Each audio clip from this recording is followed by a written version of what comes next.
Understanding divine communication in Torah. Moses' calling explained. Imagine hearing a voice from nowhere that changes your life forever. That's what happened to Moses when he was called by God in a moment that shaped history. In the Torah, Moses' calling is a key event where God directly speaks to him. This isn't just a story.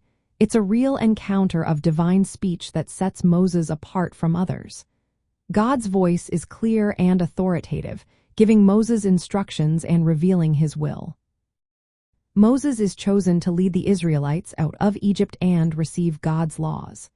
This calling shows that divine communication can be personal and direct, not just through dreams or signs. When God calls Moses from the burning bush, it's a special moment where God's voice is unmistakable. The Torah describes God speaking to Moses from the tent of meeting or from between the cherubim on the ark. These are sacred places where Moses perceives divine speech, and it's always in a way that feels intimate and commanding. The call often begins with a summons, like the one at the burning bush, where God appoints Moses for a mission. Moses' reaction is humble. He asks, "Who am I?" showing he feels unworthy of such a task. But God reassures him, revealing his name in a new way, saying, "I am who I am." This moment confirms Moses' unique role and the seriousness of divine communication. Unlike other figures in the Torah who experienced God's presence, Moses receives a full and detailed mission.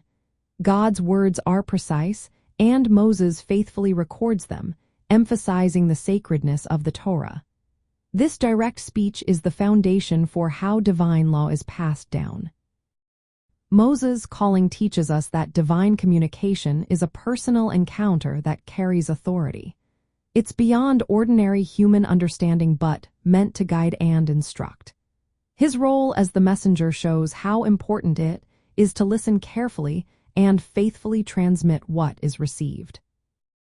This moment also highlights that divine communication is not just about hearing words but about accepting a responsibility. Moses' calling is a clear example of how God chooses individuals to carry his message and lead others. It's a reminder that divine speech can be both personal and mission-driven, shaping the future of a people and a faith.